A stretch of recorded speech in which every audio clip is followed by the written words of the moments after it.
CFG GameCast, episode number 107, a weekly podcast created by gamers and streamers alike to discuss the latest gaming topics from the previous week. We stream a new episode on Saturdays and release it on podcast services like Apple, Google Podcasts, Spotify, and so much more. So show us some love. Give us a follow, a like on any podcast service out there, or go to our main website, confreaksandgeeks.com, to not miss an episode. I am Mr. CFG Games himself, and with me today, I got two awesome co-hosts. I got Lex in the second seat. What is going on, my cyborg? Oh, just doing cyborg things. Oh, is my internet going out again? You better not. No. Oh, you're good. Oh, okay. Do the cyborg things and keep the internet. Yeah. I know. Maybe I put my antenna up. This week was a little rough, so I didn't play a lot, but I did finish 12 minutes. Mm-hmm. I did do that. I got all the endings. I did see some of your playthrough of that. That was actually really cool to watch. It was really interesting. So I restarted several times purposefully because there's so I didn't get all of the achievements, but I got all of the ending and a majority of the achievements. So some of the achievements that I didn't get were during every pass, you have to do certain things. And the problem is you only have so much time.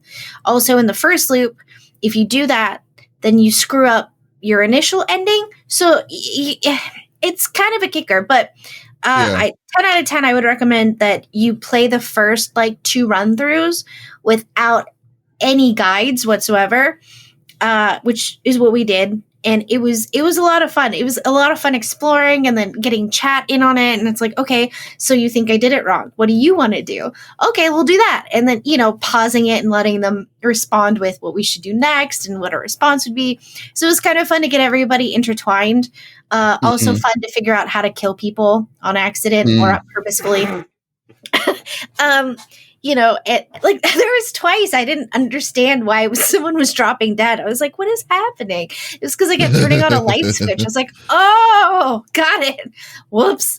That's hilarious. It was a lot of fun. There is some confusion in that game. I will say this, because Willem Dafoe voices 2 characters, not 1. And when that comes to light, people are like, so wait, the guy that busts in is the same guy that, and I'm like, no, they're 2 different people. It's just voiced by the same person. Let's say, so what, his voice isn't that, he doesn't make his voice. He does not change his voice at all. Ooh, for the second character. That would be confusing. And you're like, wait a minute. And so there's a few, I have questions and I wrote them down. I genuinely wanted to tweet at the developer and be like, so I have a question. If this happens and they quote unquote know, and they bring up the baby, you're telling me this isn't 8 years in the past, that this is current? I'm confused. So I don't know. There's some questionable things that happen. And I haven't really gotten all my answers, and I've looked and nobody's asked what I'm asking necessarily. And I'm like, I'm not missing anything here. And I talked it out with chat and they're like, yeah, that I see what you're saying. That doesn't make any sense. So I don't know. Overall, great game. I would give it a 9 out of 10. I would give it 10 out of 10 if I didn't have a question. But wow. It's really hard. It's hard for me to give a game a perfect score because it's there's always going to be some level of criticism. I don't even think about I don't even know what the last perfect game was for me. I can't even think of it. If y'all have a perfect game, please, I'm actually interested. You can put it inside the chat. That'd be awesome. You liked Final Fantasy 14 though, right? Yeah, I would give 14. But I wouldn't give 14 a 5, a 10 out of 10. There's things. That's true. There's a hot mess of it. I like it. You know what? To be honest with you, okay, when it comes to ranking, getting in a 10-point scale, I don't like 10-point scales personally. I like it. I kind of like them at a 5 or so because it's kind of more condensed itself. But if you're going to get a 10-point scale, Path of Exile is a perfect game. Yeah. Having a 7, a 6 or a 7 is, to me, is still a good game in my opinion. Yeah. It's it's not it's not great, but it's it's there, this Like there's certain, I remember there's so many of those meh games that you play just to make the time, to pass the time, but you still have a fun time playing it, you know? Oh, but exactly. sometimes people take it too much. Yeah. Some people take it too personal. It's like, oh, this game's a 6. It's like terrible. No, never mind. No. And I think, everyone has a different experience playing different games. And, as a kid, I didn't care what it was. If it was something I could play on the long car rides, I played it. I hated Conks, this stupid scroll game on my my Game Boy, but it was a gift, and I had beaten everything else, so I played that. Wishbone's the perfect game. But we got a special guest today though. We got Smitty had to run an unforeseen errand, so we got one of our friends to the show. We got Zakara the Tall filling in for our boy of the Itties Bitty Smitty committee to take the third seat. How are you doing, my dude? Loud and proud, just like Smitty would expect. I'm doing good, just been playing Destiny with everybody, including Smitty. And I don't do anything, man. I'm boring. I'm at home all day. I work, I game, I sleep. No, right. You just wanted to stay away. You have to stay away from people and stuff right now, but it's all good. It's all good, man. But what about when are we going to be starting the runs for Battlefield when that sucker comes in? That unfortunately, since it got delayed, like when you're going to be fully hyped for Battlefield when it comes out? Bro, I'm fully hyped right now. What are you talking about? Am I not supposed to be fully hyped? I'm ready for it. Like, I can't get more hyped. Like, I've got money for it. I'm ready to buy it. The minute we know about whenever a beta is, I'm there. If I have to pre-order for the beta, then, I guess I'll break my no pre-order thing. Rule. Well, yeah. I mean, it's not so much of a rule. It's more of a guideline. I pre-ordered Destiny. It's really a guideline at this point when people say like, oh no, I'll never pre-order. It's like, oh, but this game's coming out. I should pre-order this. It depends on what you get out of it. I think it depends on what you get out of it. Yeah. Yeah, but there's certain things. For instance, the PS5, you wanted to pre-order it because you knew it was going to be crazy when it came out.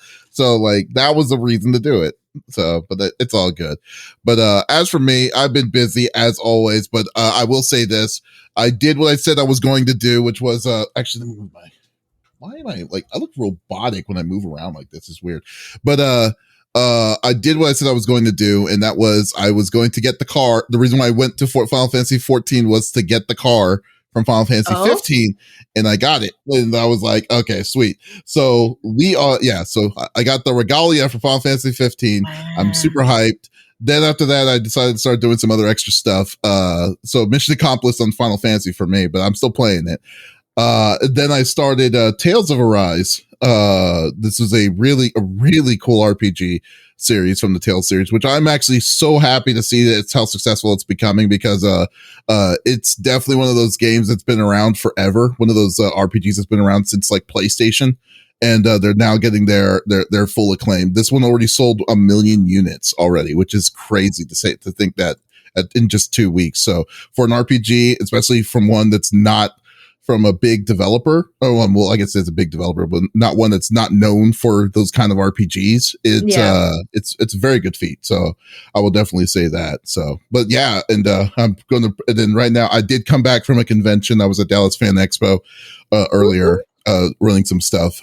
So that was actually pretty good. Were there a lot of fans there? Box fans, circular fans, bladeless fans. It's quite specific. I would say there were a good amount of people there. I think the biggest problem was that there's still wasn't a lot of. How many more fan jokes can I make? There's not a lot of foot. I think comparatively, shut up. Just shut up.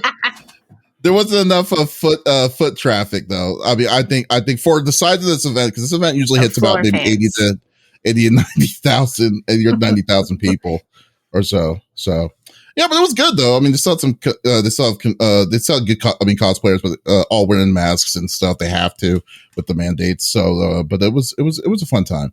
So good. Yeah, it was fun. So let's get. Thank you. Well, yeah, I'm actually tired. You know what's funny? And then after this, I may have to go out and go meet some people for some drinks. So we'll see. Living the life. Oh God, we'll see. But let's get this party started. I know everyone doesn't want to be hearing my nightlife here in Dallas, so let's go to the normal rigmarole that we like to do each and every week.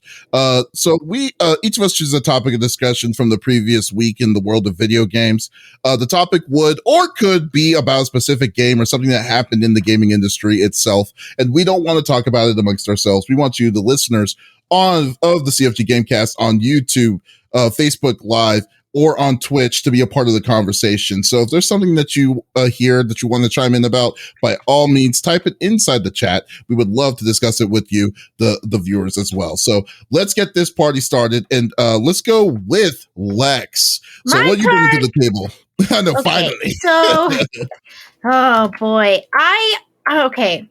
There wasn't a lot this week that like caught my attention, but this did. And at first I read the heading of the article wrong. I was like, wait, this game system caused a car accident. How? And I don't know what I was thinking, because the system is a literal train wreck, and that's what they meant by it. I'm going to start off by reading you the 10 commandments of game design for this console, okay? In television. Well, actually, you should probably. What is the console itself? Sure. So this system is called an Amico. Originally, they were boasting, a different type of controller system, and that it would be, games wouldn't cost more than $10. The system itself wouldn't cost more than $180. That it was going to be, a breakout game, a breakout system, and that, all of these developers going forward, making games for the system were up and coming. And a lot of it also touted that a lot of old school games would be redone and be able to be played on this system. Okay, cool. So as I started reading more and more into this, and I looking at the system, you're like, okay, that's interesting. It kind of looks like a cell phone. Well, funny enough, this is like over 6 years technology. So like this technology was big in 2016 with phones. And essentially, it's a you know what show. So let me start off with Tommy. Tommy Tallarico, who is the CEO of Amico, aka Intellivision, which is the creator of the Amico. His behavior as of late has been pretty odd. So anyone who criticizes or critics who do, blog posts about it, or people who have tried out the system, if they talk about it in any way, shape, or form, he will then turn to Twitter, calling these people out and stating that they are white supremacists, that they're Nazis, that they're racists, for not giving his system and his gaming console 110%, which is interesting because nothing is perfect. So as a CEO, basically tell your critics that they're wrong and to F off in so many words is kind of insane to me. Okay.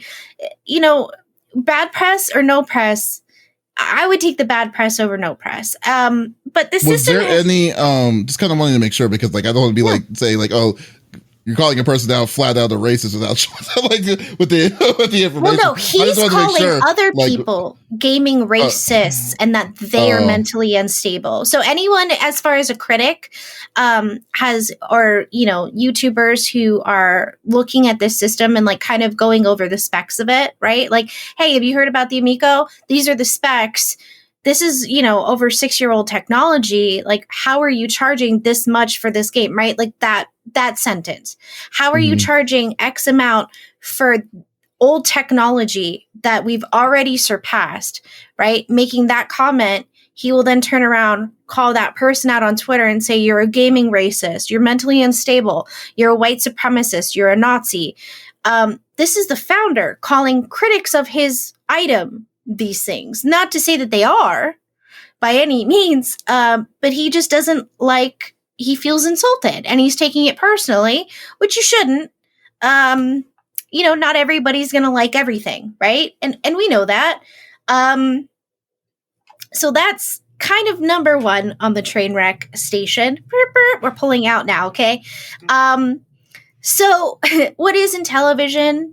It's been around since Atari, since before Atari, which is interesting because they haven't released a system yet.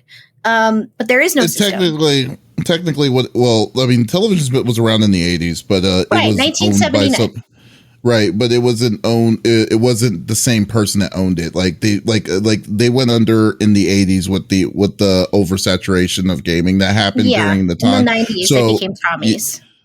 So he got the IP, he got the name, but he was probably just sitting on the name forever. So he probably just now starting to use the logo, but it's like remember when Atari came back, it wasn't the original Atari, it was it was a different company, it was owned by France or somewhere.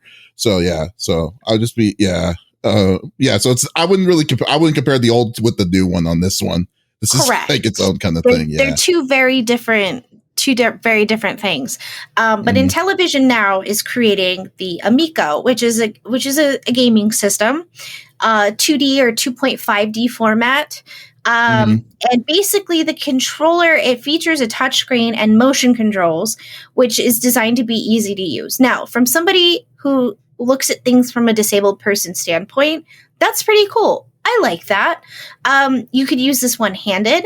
You could use it, if someone is, a quadriplegic, they could use their nose to control certain aspects of the controller, which I think is really neat. So it's kind of more old school with like a little bit of a new school feel, but we've had screens forever at this point, right?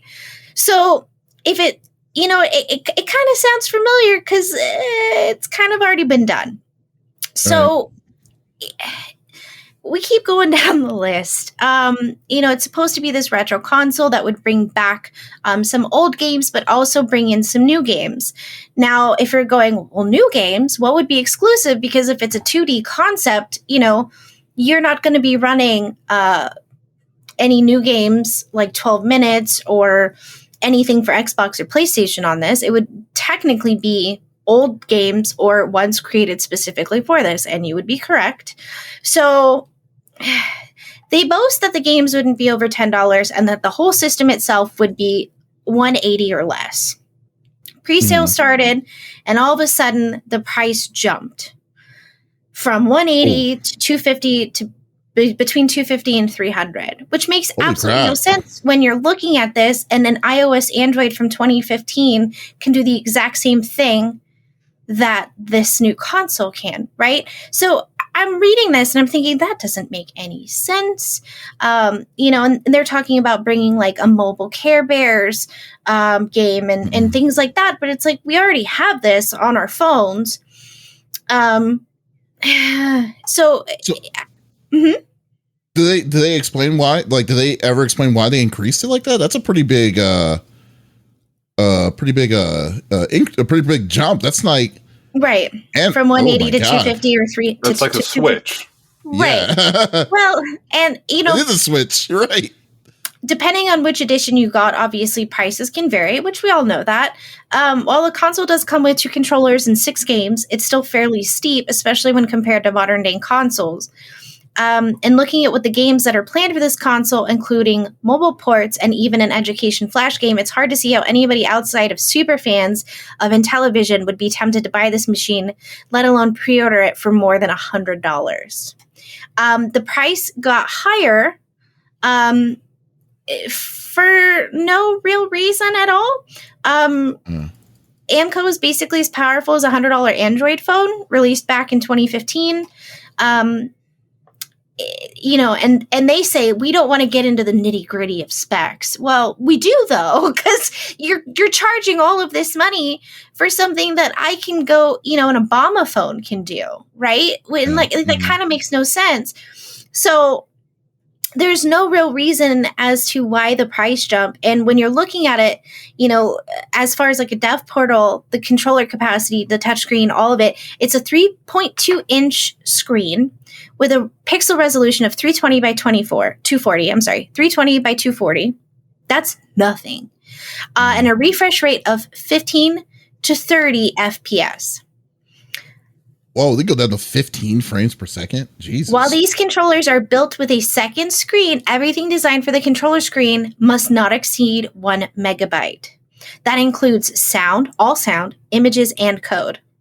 Based on these limits, expect mostly static and simple menus. So it gets worse. Like, there's no reasoning for their uptick, because if you're looking as far as like specs, like, okay, well, if it performed this way, that's, reason for an increase. No, you guys are using old technology that's already been surpassed. And, your reasoning for using old technology is X, Y, and Z. Fine. Okay, you want to make it more accessible to people, but this price increase doesn't make any sense. Let me read you the 10 Commandments. And I'm not kidding. Well, before you do that, yeah. Are they actually called the 10 Commandments? Yes, the 10 Commandments of Game Design by Intellivision. Okay, before you do that, I want to voice our opinion on this before on this itself, and it's like, just to be like, what, dude? Seriously, what the hell is that? It doesn't even make any sense. Sense on why they would be like. First off, their base price of this is at $189. So even at their promised level, that's $10 less than the Switch Lite. That because if you're saying in that in general, you're saying that, and then would you give the specs of what this thing can handle at 1.5 inch screen, and then you can only go less than a meg on sound and stuff. You basically outsold.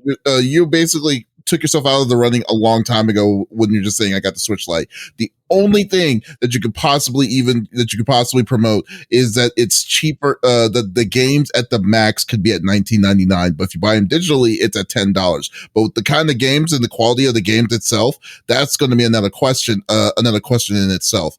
Two, it's like, then if you're not going to if you're going to jack the price up for no apparent there has to be a reason. Maybe it's not on the list or the title of it, but like I'm going to give them benefits of the doubt that they have to have a reason on why they felt it necessary for them to jack that price up to $250. It's still right in the dab middle of the Switch pricing point. And that's like you're wanting to. It did, because to me, when I saw this system, I played it a little bit at E3 maybe a couple of years ago. I was thinking that they were trying to not compete with the big companies, and because there's no way this thing could survive against them, like a direct fight with them. But overall, I think but just to be on hand, they built a terrible system like this, and I don't know who would want the system is generally for, because even for kids, that doesn't justify the fact that you would want to get the system for your children. you got Nintendo all around it right there, so I don't know. And then what sucks though, I've only met Tommy Tallarico once, and that was at a Video Games Live concert. Now and he didn't seem like I thought he wasn't. He seemed kind of chill for the most part. I mean, kind of hyper, but chill. When it came to personality. But to say that maybe this is just maybe it's possible that this thing is just stressing him out, because I think it's like I think this is not what he was expecting it to be or for it to become. But I don't know. I'm not making excuses for him, but I'm just saying that it just like I don't even understand why it doesn't even make sense at all. What about you? What do you think about it, Zoo? What do you think? I was on board when I saw the Hot Wheels logo. But beyond that, I mean, the price point alone for what it does, just that right there kills the idea for me. So I did find out why it's so expensive now all of a sudden is because they're trying to recoup some of the money for the investors. Oh, so they're in panic mode. That's what that is. They're in panic mode. So, and they're getting pre-orders for something they don't actually have finished. Are they still pre-ordering? So this isn't even out yet. No, it's not out. You played it at E3 when? 2 years ago, when there was the last physical E3. And and it's not out yet. I mean, man, for something that's trying to capture the Wii magic, like, I'm sorry, I can buy $100 phone, like $100 Samsung, and play phone games. You know what I mean?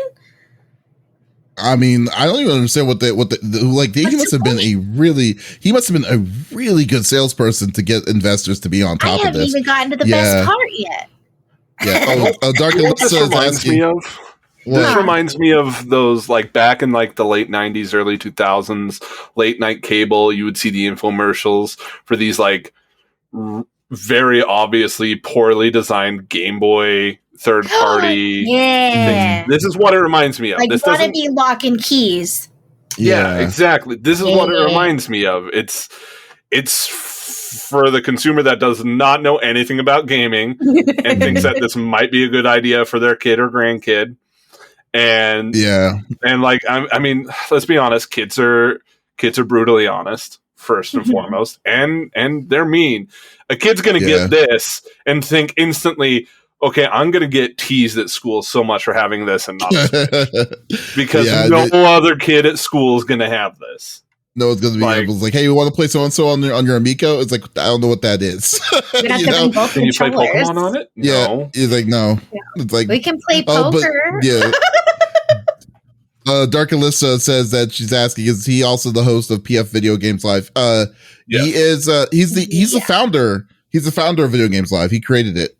Yeah, he's the guy that goes out during the Halo song and has the electric guitar and like the spotlights are all on him, and he's just riffing on it for like a good 2.5-3 minutes straight, and you're like, yep. I don't remember if Halo had this much guitar, but okay. Yeah, Tommy Talarico. Okay. Yeah, he's very interesting. Okay, but what were you saying? Lex?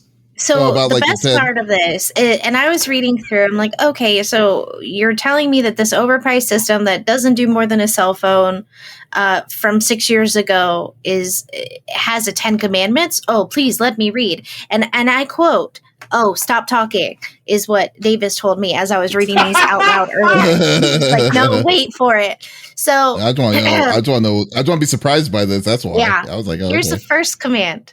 Every game must be rated E or E10 plus. Okay. Every game must be playable with very little instructions. Every game must be balanced to allow players with very different ability levels to still have fun. Every game must rate 7 out of 10 or above on Intellivision's quality control scale.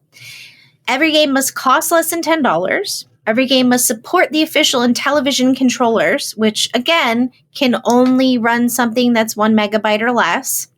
Every game must be 2D or 2.5D. 3D models are okay, but no free roaming 3D worlds. Every game must be an Intellivision exclusive. Even ports must be unique in some way. No in-game purchasing or DLCs, and every game should try to incorporate local, multiplayer, or 2-player mode if possible. I mean, Jesus, man. I mean, yeah. No, dude, I mean, one of those I get. One of those commandments I get. Like, everyone should have fun. Like, great, everyone should be able to play this. I'm like, that is understandable. Beyond that, I mean, as someone that's trying to get into game development, that sounds like a nightmare to develop for. Yeah. Well, it just sounds like a nightmare in general. It just sounds like a nightmare in general itself, because he says in his thing, in his pricing points, that these games have to be between $9.99 digital to $20 physical. First off, if you find a place that will be carrying a physical version of these Amico games, please let me know, because I would love to see it. But overall, like, I mean, digital wise, like, so what are you expecting indie developers to make on your system for them to be saying, oh, this is worth our time to make a profit out of this? You know, I mean, I don't know, man. Like, it just seems very, very bad all around. I and like I said, I don't like it. I don't want to be like ragging on systems itself on, like, you know, failing, but just the whole pricing point doesn't make sense. It's underpowered. It's the strict, like, being extremely restrictive with the indie developers that you have, that you may or may not have. I don't even know at this point. It's been in this weird limbo state being made for over. I mean, like I said, like, I played this 2 years ago, and then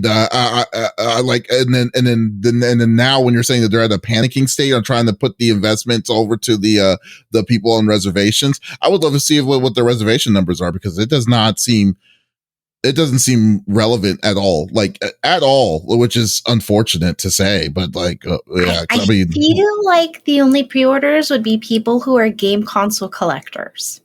Because we do have a few hundred of those, okay, but even then, there's so many things that confuse me about it, and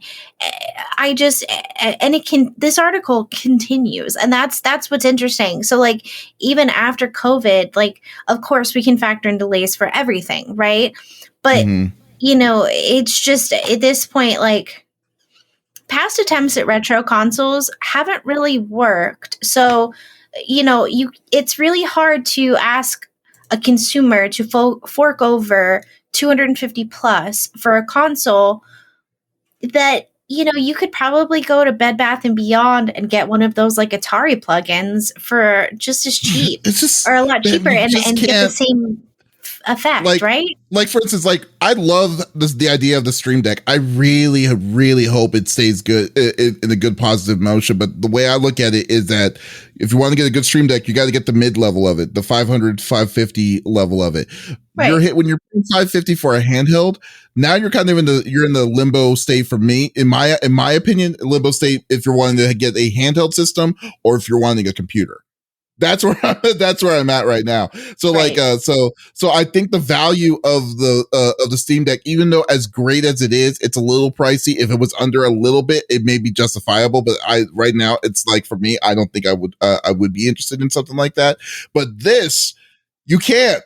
You can't. Pricing point at the minimum is a Switch Lite. Pricing point to the maximum is a Switch. Even if you don't want a Switch, you have the choice of getting a mobile a phone to do the same thing, to give you a vast amount of different things that what this game system can do. This is something that this Amico looks like something that could have been sold like back in like the early 2000s. That's where that Xbox for that price too. Yeah. And I'll be honest. When I saw the article, I thought, oh, maybe this is like a gaming system that's going to be built into like the next line of Buicks or something like that. That's where my mind was when I heard the headline. No, it's just a car accident and everyone's looking at it, which sucks. I mean, that would have been a great idea. Like, let's put this in cars. And, you're welcome. I gave you guys an idea. You're welcome, Tommy. The Homer. God. I don't get it. Yeah. Okay. Well, I mean, we'll see. I like really, really, really am rooting for him to see where this is going to go. Besides, Tommy to come after you. It was me, Tommy. It was me. I'm really rooting for it to be successful. I don't want it to be successful, but I will say that he needs to calm the frick down on social media on these people. And don't get me wrong, social media can also be very crude too. But then if you're not ready for that criticism, you need to not be talking on it because it's going to come right back at you on it. Yeah, probably. Tommy's going to get you. Tommy's a short dude, man. Tommy. Yeah, you guys are calling it the tall in your corner, man. Right. Liz is calling it, has a signature move called the Tom. Liz has a signature move called the Tommy Knocker. It's like, no, I'm good. All right, Zuzu, your turn. What do you bring to the table? What kind of drama am I bringing to the table? Yeah. Well, since I'm a co-host over on the One Up Lawyers thing, I figured I'd bring something that's related to courts. Composer Marty O'Donnell, who is famous for the original Halo soundtracks and the first Destiny soundtrack, was recently found in contempt of court over Destiny assets. And shameless plug, yes, I do not have shame. That's true. So I wanted to bring this because, Smitty's here, and what better thing to talk about than some Destiny drama behind the scenes. In his honor, Smitty. But yeah, no. So there's been a bit of a history between O'Donnell and Bungie. Bungie did end up firing him shortly after Destiny launched, way back in 2014, or somewhere around there. Wow. Yeah, so he has not been the first Destiny. The first Destiny. Wow, like the first Destiny came out before any of the DLCs or expansions came up. He was let go, and they brought in other people. So ever since the first game, it's not been him. He did win a case against Bungie back in 2015. It was an arbitration case, which ordered him to turn over and surrender all rights to some of the compositions of the game, and that he can't share them. Well, then in 2019, guess who decided to share them? Mr. O'Donnell. He shared them on YouTube and Bandcamp, under his name, by the way. Like he was not discreet about it. Because I remember I did listen to some of it. Yeah, no F's given. They just did something happen, or like what the hell? I mean, I assume he's still salty about getting fired. I obviously don't know all the facts because I wasn't there, but from what I've read, it does sound like he has been difficult to work with in the past for Bungie, and just kind of last straw kind of happened. He wasn't really doing what he was supposed to be, so he got fired. He was still making royalties off the game though, which is funny. He always will. That's why would you mess up something that you're getting free money from? That always boggles my mind. I feel like people mess with their own wallets half the time. You know what I'm saying? Like, you're getting yourself in trouble for something that you were going to get royalties for forever, essentially. As long as people are playing it, you were going to collect royalties. Why would you then mess up your own bag? I don't. Wow. Well, on top of that, I think he owns stock in Bungie as well, because he's been there since Halo 1 before Bungie blew up. So, like, he got fired, but, like, he still was making money from them. But, yeah, so he was found to be doing this and was charged $100,000, which seems a little low in my opinion, but, you know, hey. Well, I guess. For individual, it's an individual, not a company. Yeah, true. Fair. And that was for reasonable costs, including fees and third-party examinations of his own equipment and all this. But he hasn't said anything since, but I thought it was an interesting little legal case going on where he was very shamelessly just like, no, I'm still going to release this. Are you kidding? Right? I mean, like, it just seems weird that I guess I don't understand. The audacity. Well, it doesn't even, like, even on top of, like, you know, being kind of, you know, disgruntled about it, like,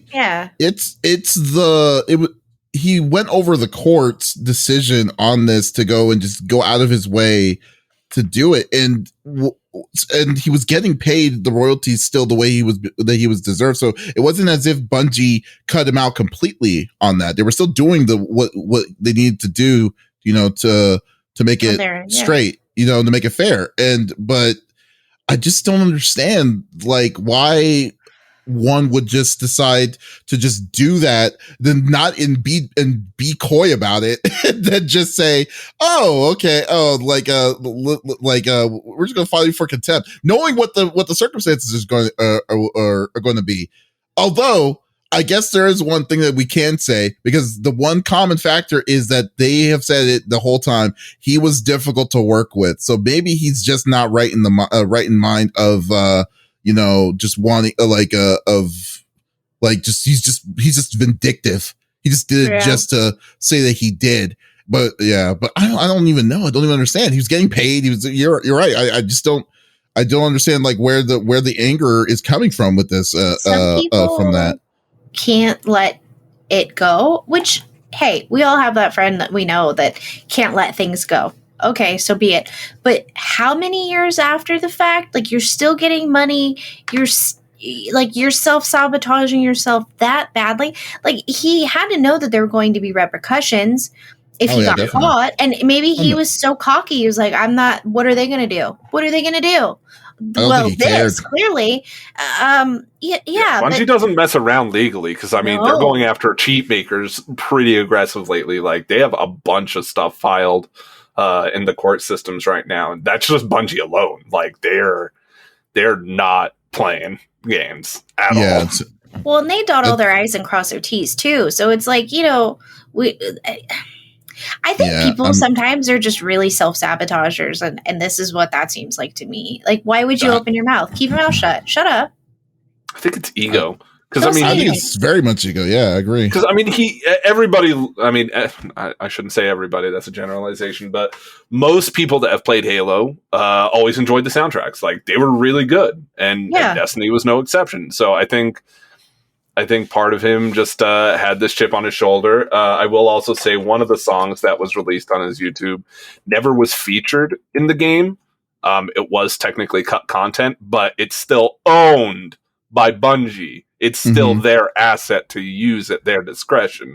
So part of me wonders if maybe it was like this artistic stance of like this needs to be shared with people, but it's like Bungie still owns it. Still level of privilege though, because look at it this way. You know what this reminds me of? I don't know if you're in the comic books or if you were in comic books, but this reminds me of Alan Moore versus DC and how vindictive he was when he made Watchmen.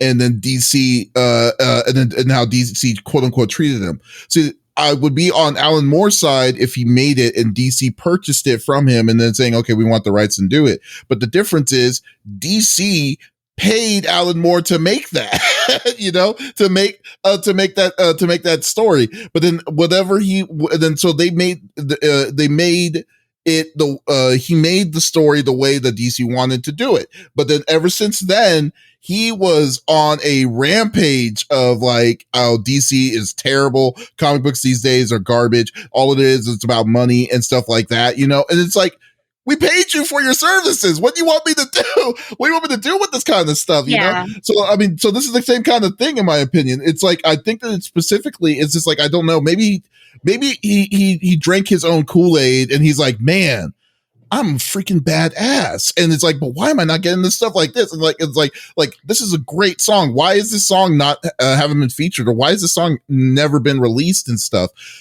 Like people need to hear this song, regardless. And like, I don't care what the repercussions are. Just people need to hear it and stuff like that, and just does it. I mean, this is not what his mind is. This is what I'm assuming how this thing is, because like, I just think that this is, because like I really feel like someone has to be in their own mind to be like, this needs to come out, and this is how this needs to be treated, So yeah, that's, I mean, god dang, dude, that's still amazing to me that people have that level of like, that freedom to just think that, oh, this is a good idea, It's like ooh, but yeah, but I mean, I need to listen to. What's funny? What's funny, Susan? You may reprimand me here, though. I've never heard the full Destiny soundtrack. Is it that good?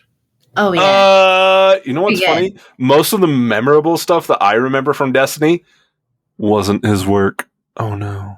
Oh, so he's not all that in the bag of chips then. He's not, like, a majority of what you hear, I don't think is his anymore. No, not since they'll once in a blue moon you'll hear an OG Destiny 1 song and you're like, oh, okay. But most of the music is either reused from the Taken King expansion onward, which he was not involved with, to my understanding. So yeah, because he was gone in April of 2014. So. Yeah, and Halo, Microsoft still does use the Halo theme.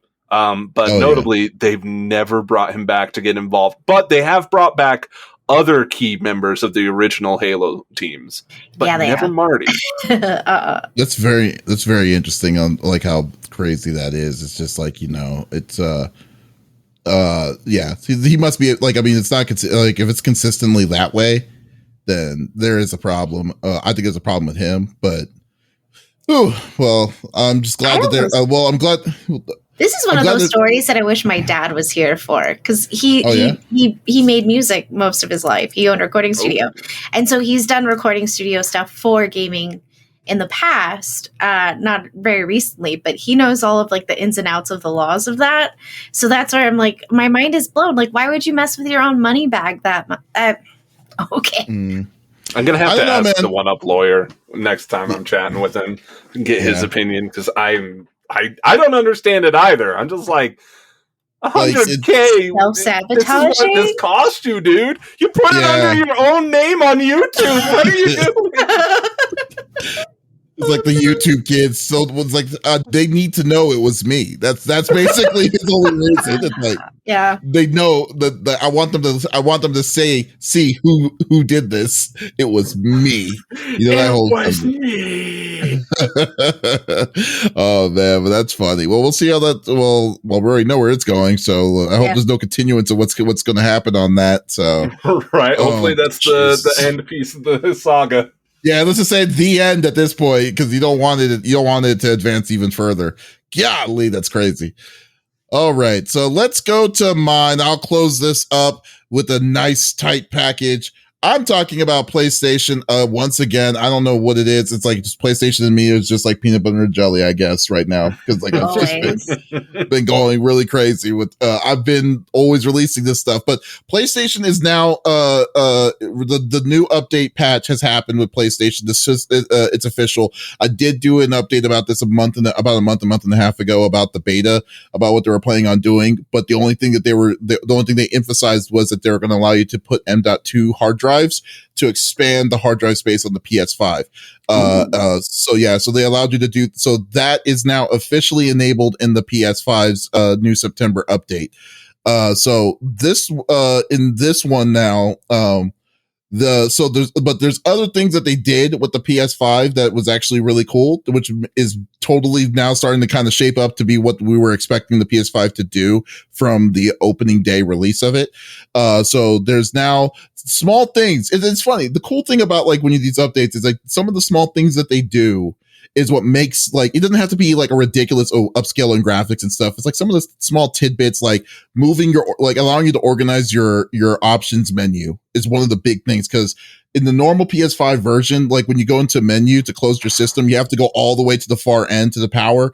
I mean, it sounds like first world problems here, but still it's like, you want it, but you can move it to make it come to make it go in the very front of the line itself. So the customization options on the control center is a very good welcome. I did it immediately after I was able to do it. Have the chance to do it. They enhanced the game base. They also enhanced the game base itself, which basically is an easier, simpler way to kind of scroll through the options itself. The game library and the home screen had some updates, which was insane to me initially that they didn't do this any sooner, because the most annoying thing is you buy a PS5. Once again, first world problems. You buy a PS5, you get a game that can do both PS4 mode and PS5 mode. Yeah. But you automatically assume, it's going to go in the PS5. But sometimes that's not the case. It sometimes chooses PS4. You have to manually change it to PS5. And it was like, but there's no place to indicate that it's like that's where it's at unless you go into the game itself and then change the option to PS5 mode, to optimized mode. So they changed that around a little bit. So to make it a lot easier to just first make it automatically go to the best version it needs to be, which is great. Right. And then the second thing, if it isn't in the mode that you're wanting, it's going to show separately in the install tab of the game library. So it's going to have its own individual space. So I'm like, okay, that is so much better than just trying to toggle it between the two, because you don't know any better with it. Because did he accidentally download like a PS4 game right off the bat to his PS5? Because he didn't know that there was a separate store. Well, nobody really did at first. It was a mess. It was a very big mess. So yeah, it definitely was. So it was CFG GameCast, where we discussed the first world problems. Yeah. Yeah. So that was a real good welcome to it. PS Now resolution selector is now there is now a PS Now resolution selector, which allows you to see if you can be able to play your games in 720 to 1080. Yeah, you can right now. There's so there's a lot of cool things. There's a lot of cool little tricks. There's also changing your tracking the trophies. That there's trophy tracking. You can track up to 3 different games at the same time cool. On your progress of trophies that you're trying to work on, So that's freaking awesome. I've never seen that before. And I was like, that is a really cool thing. So, and besides the small bells and whistles, like 3D audio support for built-in speakers and for spatial sound and stuff like that, there's actually built-in option menus that allows you to change allows you to change the hertz, the settings and stuff like that for your bass levels and stuff. It's actually very cool. But nice. This is a really big update. I think, and then they allow you to make your remote play able to use your phone as a controller. Saw that. Yeah, as well. So that is freaking insane. Like they took it. This update's a very big update, and I think everyone should definitely start going into that and start looking into anyone who does have a PS5 to start doing it, to upgrade it to this one, because I've been messing around with it for the past 2 days, and I've been loving these changes. It's just makes it much more smooth, much more nicer. Like the feel of it's a lot nicer. So I mean, I think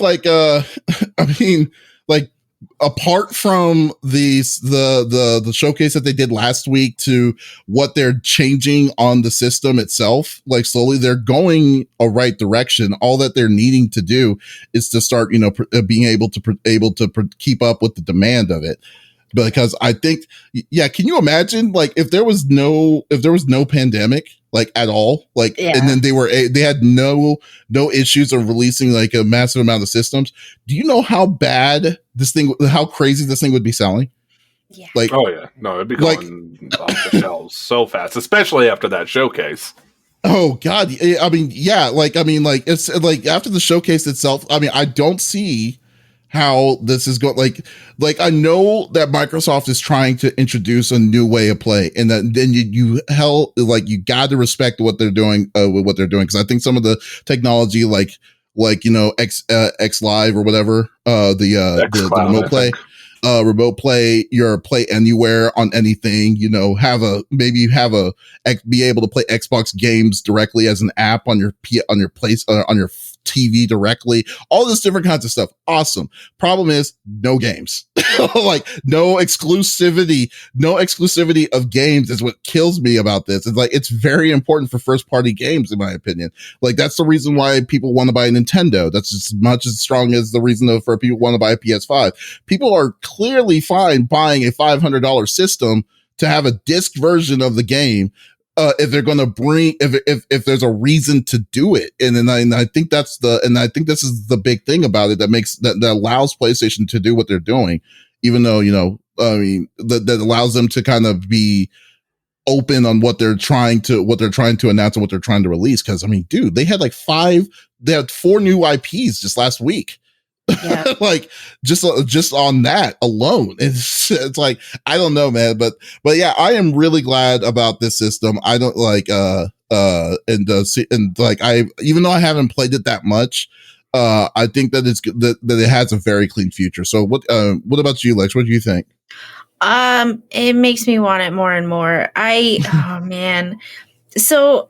Smitty keeps telling me to come over and I can play on his, because for me, I just keep hearing things from my other disabled friends who, go through the same stuff I go through. I have constant ringing in my ears. I have, times where, I call my hand Terrence because it has a mind of its own, and it will just launch stuff across the room.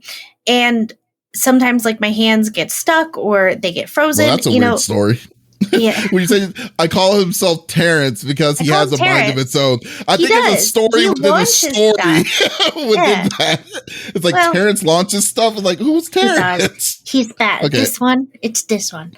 And I just keep hearing about all these amazing features with the controllers and things like that. And for somebody like myself who, it's more difficult for me to play a system nowadays with a controller.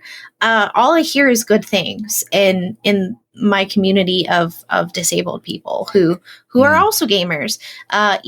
All they talk about is, it's, I barely have my hands on it and everything's great. And it's I can see that. It's one of those things I want to try it for myself, but I'm also scared that I'm going to try it and I'm going to just fall in love. Steal it from Smitty. You should definitely do that. When you do that, him out. When you do that, So just record it take it. because I want to see it. I want to watch it. I need that TikTok. Opie Yes, brought I a need shake. that She's TikTok. ready. Can I show that? I need you. She I brought need you she to. brought a toothbrush to shank Is him. that a toothbrush? Yeah. What's it called though? Like, I think what you need to experience is the haptic feedback. I think the thing that that breaks this is that just puts the giant, like, you know, technological cherry on top of all of this is its controller. The controller is just like, if you play a game that's very oriented with its controller and its settings, like Returnal and stuff like that, or Ratchet and Clank, very, very good. It's like it makes it feel like it's a whole new level of, like, you know, of stuff that comes on top of it. So yeah, I would definitely go with definitely check the haptic feedback. Once you get that, once you mess around with that, and then of that, then you're like, okay, I really need to get this system. So I mean, from a few of my friends, they've literally said, like, this is a totally different experience. And you know, they go through a lot of the same stuff. Like, I have nerve damage and I have arthritis, and so holding a controller is hard. And they're like, no, this is totally different. It's totally different. I don't know about like with arthritis and stuff. I mean, my friends are a little, they're a little overzealous. I'm like, well, I end up smashing my hands into my lap and I don't even realize it until later when I'm crying about my hand because I squished it for 3 hours, you know, playing a game. But the sound is what intrigues me. And it was showing, like, how to set up for, like, your room. Mm-hmm. That is, for me, number one priority is getting my sound right. Like, I have really expensive headphones that are for competition purposes. I accidentally got my hands on them. Best Buy got one pair, and I love the spatial sound. I know when someone's walking up behind me in a video game. I know when someone's coming to my left. Like, that is number one priority for me when I play any game. And looking at what they want to do for setup, like, okay, so you have open speakers. What's your room like? Let's do a test.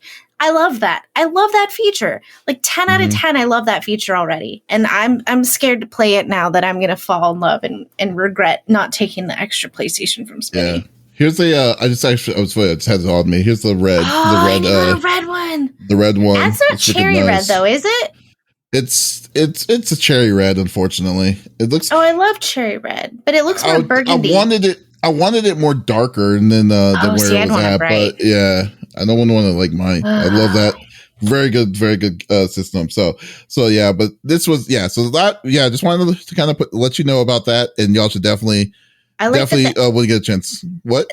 I also like that the SSD slot is very easy to get into. I feel like that's kind of idiot proof. Like when you guys were saying like, oh, you can upgrade to SSD, I'm thinking like, what were they thinking? Like people are going to screw up their machines. You guys were like, no, it's like easy peasy. You just pop off the panel. I was like, no way. What? Yep. There's just another problem with it. The only other problem I have with it is SSDs are expensive. So like especially it can hold the system. They did confirm that the system can hold up to 4 terabytes of SSD. So the big thing is like, can you imagine? Like, I mean, 2 terabytes of SSD costs like $400. So like so just I don't even have SSD for my PC. So right now I'm just dealing with the 820 something gigs, and then I'm just gonna wait till the SSDs drop down in price. It's gonna eventually happen, and we'll see where it's gonna go. You know, so yeah, it's good. So, Lex, yes, do you have planned for the week? For next week? Ooh, good question. Well, I think I'm gonna surprise some of my crew with Devour because that game looks terrifying, and I kind of want to play it for Spooktacular. Which game? Devour. Devour. Okay, yeah, I know what that is. I also was going to do a little bit of research into some new horror games and see what's available. Because I'm getting a little stagnant. Did you get it this time? I did.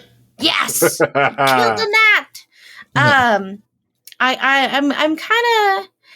Nothing's really scaring me lately, so I'm gonna try to do some revamping this week. This last week, I didn't realize how badly I was gonna hurt after my procedure, so I kind of took it easy this week and didn't do any of the things I wanted to do as far as research. But just kind of gonna be playing my normal games. I need a new Monday and Wednesday night game, but I do need to go hard mode on White Day again. So that's probably what I'll do. All right, sounds like a plan. Zuzu, thank you for guest hosting. It was awesome. It was cool. as always. So what do you have planned, man? You want to promote? You can promote yourself. What you have planned? What am I doing this week? I'm turning 31 this week, so. Oh yeah, old man. What was that?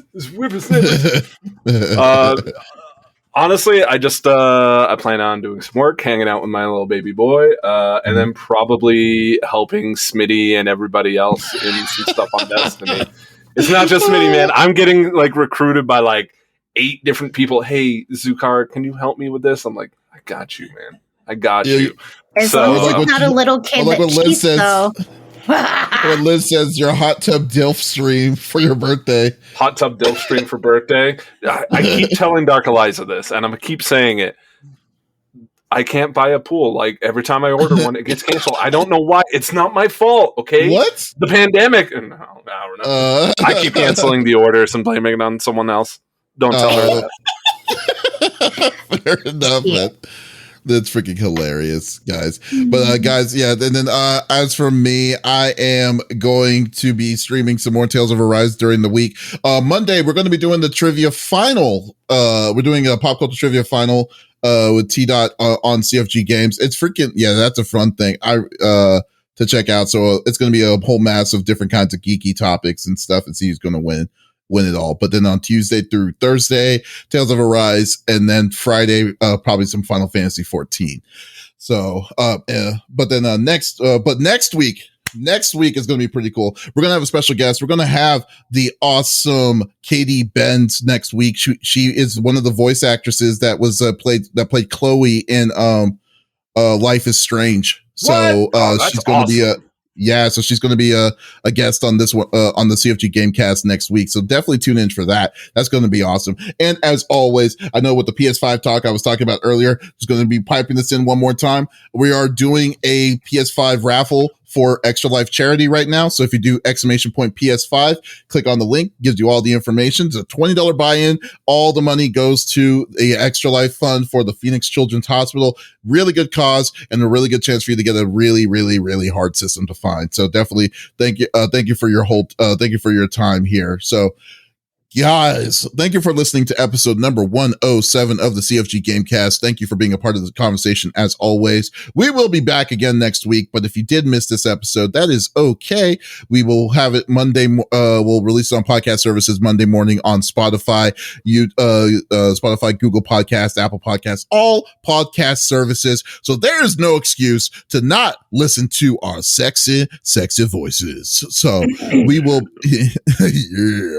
we will be back again next week. So, but with some more amazing topics with some more amazing people such as yourself. So once again, this is Davis, Lex, and Zakara signing off. Y'all take it easy.